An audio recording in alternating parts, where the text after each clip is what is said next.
ہرقل شاہ روم نے قریش کے قافلے میں ایک آدمی بلانے کو بھیجا، اور اس وقت یہ لوگ تجارت کے لیے ملک شام گئے ہوئے تھے، اور یہ وہ زمانہ تھا جب رسول اللہ صلی اللہ علیہ وآلہ وسلم نے قریش اور ابو سفیان سے ایک وقتی عہد کیا ہوا تھا۔ جب ابو سفیان اور دوسرے لوگ ہرقل کے پاس ایلیا پہنچے، جہاں ہرقل نے دربار طلب کیا تھا، اس کے گرد روم کے بڑے بڑے لوگ، علماء، وزراء و امراء بیٹھے ہوئے تھے۔ ہرقل نے ان کو اور اپنے ترجمان کو بلوایا، پھر ان سے پوچھا کہ تم میں سے کون شخص مدعی رسالت کا زیادہ قریبی عزیز ہے؟ ابو سفیان کہتے ہیں کہ میں بول اٹھا، میں اس کا سب سے زیادہ قریبی رشتہ دار ہوں۔ یہ سن کر ہرقل نے حکم دیا کہ اس ابو سفیان کو میرے قریب لا کر بٹھاؤ اور اس کے ساتھیوں کو اس کی پیٹھ کے پیچھے بٹھا دو۔ پھر اپنے ترجمان سے کہا کہ ان لوگوں سے کہہ دو کہ میں ابو سفیان سے اس شخص یعنی محمد صلی اللہ علیہ وآلہ وسلم کے حالات پوچھتا ہوں۔ اگر یہ مجھ سے کسی بات میں جھوٹ بول دے تو تم اس کا جھوٹ ظاہر کر دینا۔ ابو سفیان کا قول ہے کہ خدا کی قسم، اگر مجھے غیرت نہ آتی کہ یہ لوگ مجھ کو جھٹلائیں گے تو میں آپ صلی اللہ علیہ وآلہ وسلم کی نسبت ضرور غلط گوئی سے کام لیتا۔ خیر، پہلی بات جو ہرقل نے مجھ سے پوچھی وہ یہ کہ اس شخص کا خاندان تم لوگوں میں کیسا ہے؟ میں نے کہا وہ تو بڑے اونچے عالی نسب والے ہیں۔ کہنے لگا اس سے پہلے بھی کسی نے تم لوگوں میں ایسی بات کہی تھی؟ میں نے کہا نہیں۔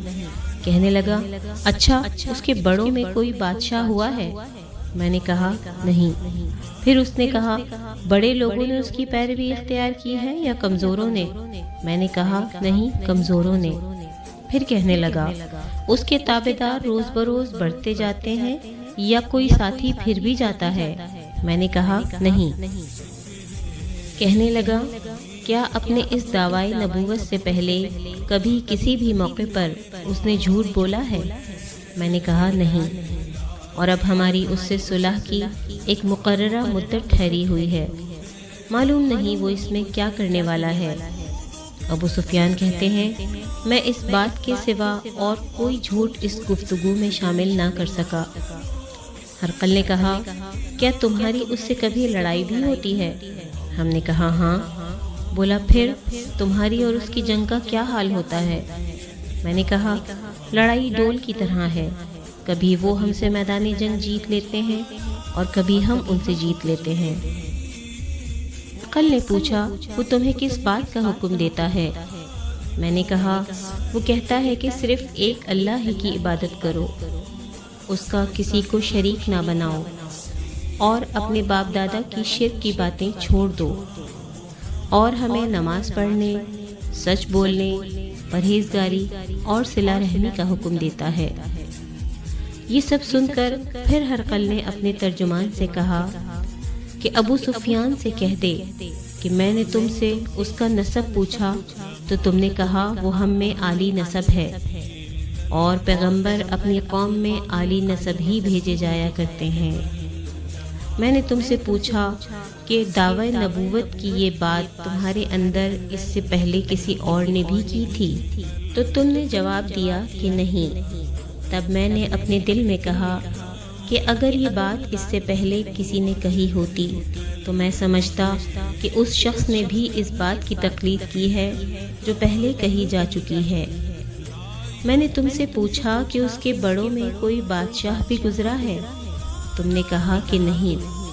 تو میں نے دل میں کہا کہ ان کے بزرگوں میں سے کوئی بادشاہ ہوا ہوگا تو کہہ دوں گا کہ وہ شخص اس بہانے اپنی آباء و اجداد کی بادشاہت اور ان کا ملک دوبارہ حاصل کرنا چاہتا ہے۔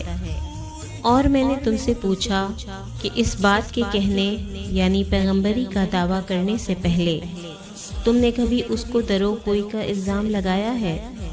تم نے کہا کہ نہیں۔ تو میں نے سمجھ لیا کہ جو شخص آدمیوں کے ساتھ دروغ گوئی سے بچے وہ اللہ کے بارے میں کیسے جھوٹی بات کہہ سکتا ہے، اور میں نے تم سے پوچھا کہ بڑے لوگ اس کے پیرو ہوتے ہیں یا کمزور آدمی؟ تم نے کہا کمزوروں نے اس کی اتباع کی ہے۔ تو دراصل یہی لوگ پیغمبروں کے متبعین ہوتے ہیں۔ اور میں نے تم سے پوچھا کہ اس کے ساتھی بڑھ رہے ہیں یا کم ہو رہے ہیں؟ تم نے کہا کہ وہ بڑھ رہے ہیں۔ اور ایمان کی کیفیت یہی ہوتی ہے حتیٰ کہ وہ کامل ہو جاتا ہے۔ اور میں نے تم سے پوچھا کہ آیا کوئی شخص اس کے دین سے ناخوش ہو کر مرتد بھی ہو جاتا ہے؟ تم نے کہا نہیں۔ تو ایمان کی خاصیت بھی یہی ہے، جن کے دلوں میں اس کی مسرت رچ بس جائے وہ اس سے لوٹا نہیں کرتے۔ اور میں نے تم سے پوچھا کہ آیا وہ کبھی عہد شکنی کرتے ہیں؟ تم نے کہا نہیں۔ پیغمبروں کا یہی حال ہوتا ہے، وہ عہد کی خلاف ورزی نہیں کرتے۔ اور میں نے تم سے پوچھا کہ وہ تم سے کس چیز کے لیے کہتے ہیں؟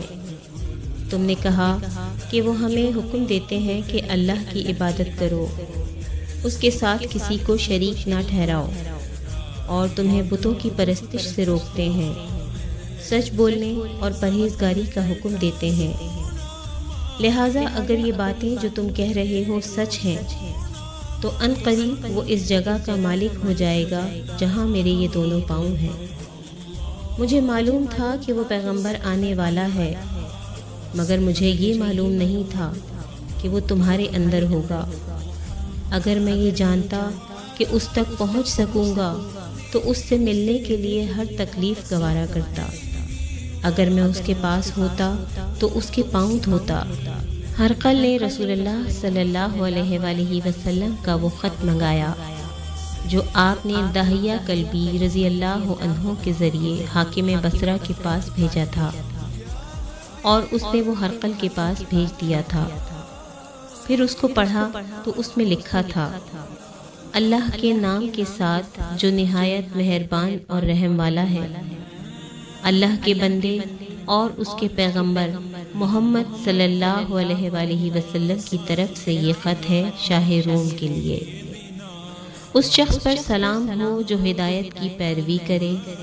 اس کے بعد میں آپ کے سامنے دعوت اسلام پیش کرتا ہوں۔ اگر آپ اسلام لے آئیں گے تو دین و دنیا میں سلامتی نصیب ہوگی، اللہ آپ کو دوہرا ثواب دے گا، اور آپ میری دعوت سے روگردانی کریں گے تو آپ کی رعایا کا گناہ بھی آپ ہی پر ہوگا۔ اور اے اہل کتاب، ایک ایسی بات پر آ جاؤ جو ہمارے اور تمہارے درمیان یکساں ہے، وہ یہ کہ ہم اللہ کے سوا کسی کی عبادت نہ کریں اور کسی کو اس کا شریک نہ ٹھہرائیں، اور نہ ہم میں سے کوئی کسی کو خدا کے سوا اپنا رب بنائے۔ پھر اگر وہ اہل کتاب اس بات سے منہ پھیر لیں تو مسلمانوں، تم ان سے کہہ دو کہ تم مانو یا نہ مانو، ہم تو ایک خدا کے اطاعت گزار ہیں۔ ابو سفیان کہتے ہیں جب ہرقل نے جو کچھ کہنا تھا کہہ دیا اور خط پڑھ کر فارغ ہوا تو اس کے ارد گرد بہت شور و غوغا ہوا، بہت سی آوازیں اٹھیں اور ہمیں باہر نکال دیا گیا۔ تب میں نے اپنے ساتھیوں سے کہا کہ ابو کبشہ کے بیٹے آن حضرت صلی اللہ علیہ وآلہ وسلم کا معاملہ تو بڑھ گیا ہے، دیکھو تو اس سے بنی اصفر روم کا بادشاہ بھی ڈرتا ہے۔ مجھے اس وقت سے اس بات کا یقین ہو گیا کہ حضور صلی اللہ علیہ وآلہ وسلم ان قریب غالب ہو کر رہیں گے، حتیٰ کہ اللہ نے مجھے مسلمان کر دیا۔ راوی کا بیان ہے کہ ابن ناطور ایلیا کا حاکم ہرقل کا مصاحف اور شام کے نصارہ کا لاٹ پادری بیان کرتا تھا کہ ہرقل جب ایلیا آیا ایک دن صبح کو پریشان اٹھا تو اس کے درباریوں نے دریافت کیا کہ ہم آج آپ کی حالت بدلی ہوئی پاتے ہیں، کیا وجہ ہے؟ ابن ناطور کا بیان ہے کہ ہرقل نجومی تھا، علم نجوم میں وہ پوری مہارت رکھتا تھا۔ اس نے اپنے ہم نشینوں کو بتایا کہ میں نے آج رات ستاروں پر نظر ڈالی تو دیکھا کہ ختنہ کرنے والوں کا بادشاہ ہمارے ملک پر غالب آ گیا ہے۔ بھلا اس زمانے میں کون لوگ ختنہ کرتے ہیں؟ انہوں نے کہا کہ یہود کے سوا کوئی ختنہ نہیں کرتا، سو ان کی وجہ سے پریشان نہ ہوں۔ سلطنت کے تمام شہروں میں یہ حکم لکھ بھیجیے کہ وہاں جتنے یہودی ہوں سب قتل کر دیے جائیں۔ وہ لوگ انہی باتوں میں مشغول تھے کہ ہرقل کے پاس ایک آدمی لایا گیا جسے شاہ غسان نے بھیجا تھا۔ اس نے رسول اللہ صلی اللہ علیہ وآلہ وسلم کے حالات بیان کیے۔ جب ہرقل نے سارے حالات سن لیے تو کہا کہ جا کر دیکھو وہ ختنہ کیے ہوئے ہے یا نہیں۔ انہوں نے اسے دیکھا تو بتلایا کہ وہ ختنہ کیا ہوا ہے۔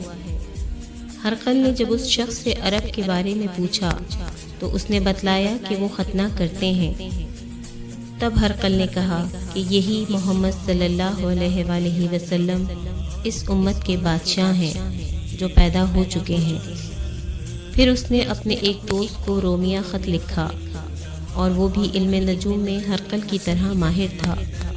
پھر وہاں سے ہرقل حمص چلا گیا۔ ابھی حمص سے نکلا نہیں تھا کہ اس کے دوست کا خط اس کے جواب میں آ گیا۔ اس کی رائے بھی حضور صلی اللہ علیہ وآلہ وسلم کے ظہور کے بارے میں ہرقل کے موافق تھی کہ محمد صلی اللہ علیہ وآلہ وسلم واقعی پیغمبر ہیں۔ اس کے بعد ہرقل نے روم کے بڑے آدمیوں کو اپنے حمص کے محل میں طلب کیا، اور اس کے حکم سے محل کے دروازے بند کر لیے گئے۔ پھر وہ اپنے خاص محل سے باہر آیا اور کہا، اے روم والوں، کیا ہدایت اور کامیابی میں کچھ حصہ تمہارے لیے بھی ہے؟ اگر تم اپنی سلطنت کی بقا چاہتے ہو تو پھر اس نبی صلی اللہ علیہ وآلہ وسلم کی بیعت کر لو اور مسلمان ہو جاؤ۔ یہ سننا تھا۔ پھر وہ لوگ وحشی گدھوں کی طرح دروازوں کی طرف دوڑے، مگر انہیں بند پایا۔ آخر جب ہرقل نے اس بات سے ان کی یہ نفرت دیکھی اور ان کے ایمان لانے سے مایوس ہو گیا تو کہنے لگا کہ ان لوگوں کو میرے پاس لاؤ۔